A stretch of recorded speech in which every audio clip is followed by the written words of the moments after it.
What's up guys, it's me Jeremy.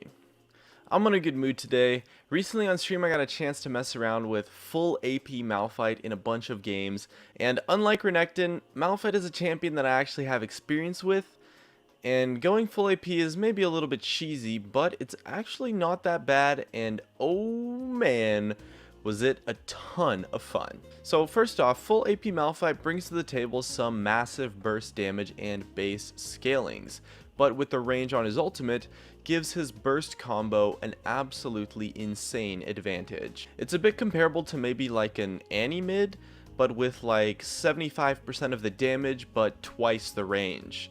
His Seismic Shard's also one of the only few basic abilities in the game to scale up with 50 damage per level, and his ult has a 1.0 AP ratio, so the damage is pretty good. And especially in the mid game and in the late game, if your opponents fail to pick up the right defensive options, the burst damage combo is totally ridiculous, and you can definitely start one-shotting people from full HP at a pretty crazy range. And there's so many moments every single game where someone just like walks around a corner, or maybe tries to land some harass on me, and I'm just like, oh, you're dead. And it's just crazy. I love it.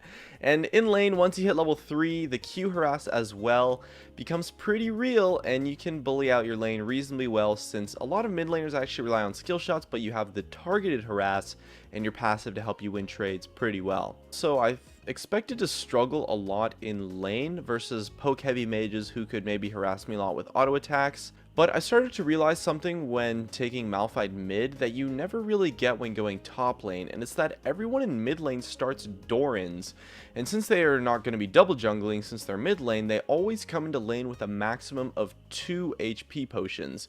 Meanwhile, I have a flask and 3 health pots, so it's actually really easy to just maybe take a bad trade or two to land a couple Qs, pop their health potions, and then just totally out-sustain them with the flask. Whereas in top lane, a lot of the top lane champions have great sustain, and on the other hand, mid laners have almost no sustain outside of their HP pots, and with that, the laning phase ended up being actually pretty damn strong and favorable against a lot of opponents, especially when you hit that sweet level 6. As for the downsides, the weaknesses and stuff, you can potentially have a little bit of trouble late game since he doesn't do that much versus tanks since he's burst oriented, and the full AP build gets countered like crazy hard by a Banshee's Veil, and he has a reasonably tough time versus some MR since he is so burst oriented.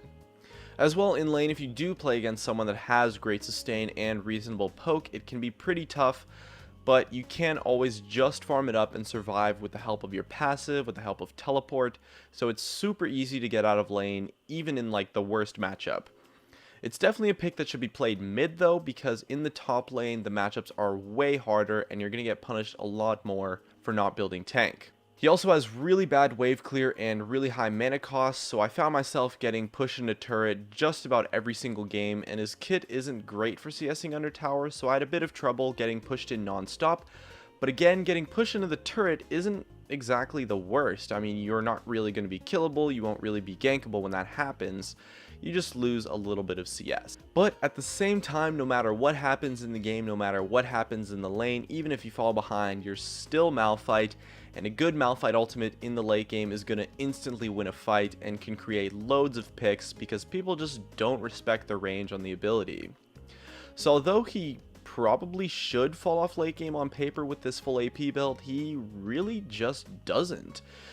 The pick potential is just so impactful 40 minutes into a game. And as for the build that I was playing with, I ended up using a build that I think was actually really good. Normally I'm a little bit skeptical about my builds and wouldn't really talk about them that much because I wouldn't be confident in them, but this time I think it actually worked out pretty well, and I am definitely confident that this is one of, if not the best builds for AP MALPHITE mid.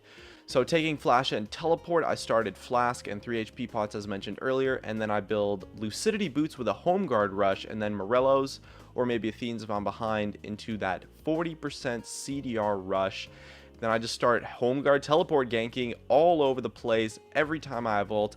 I'll go gank a lane, and it ends up playing out a lot like a Twisted Fate kind of, in that every single time I have my ultimate up, I just look for a gank, and the cooldown is so short with the 40% CDR, and the range on the ultimate is so ridiculous that honestly, Like with these ganks, like you don't even have to try sometimes. Like I'll walk through a ward or I'll just walk straight into lane and you just ult them and it works like a majority of the time. It's really crazy. Worst case scenario, they flash the ultimate, but most of the time they don't, and it's a super easy kill. And I did mess around a lot with the builds. I tried a lot of different stuff. I tried Ludens, I tried Rabadons, I tried Ignite, I tried a lot of stuff focused on one-shotting my opponent, but I found that you really honestly just don't need the damage.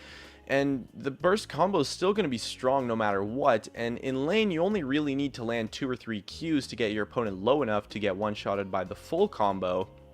And when ganking, you don't need the damage because your allies can help you with that, so you're going to be totally fine. But the 40% CDR, the home guards, makes ganking and controlling the map so easy, and your ultimate comes up so fast, and it lets you make so much more plays than any amount of damage could. And overall, the full AP MALPHITE build is honestly just so fun, and it actually works quite well because nobody ever really expects the burst damage, since it's a pick that nobody really plays, and people do a really poor job of countering it properly with their item builds and their playstyles, so it's something that I think is seriously a great pick for solo queue. I definitely recommend you try it out because again, it's the most fun I've had with League of Legends throughout all of Season 5.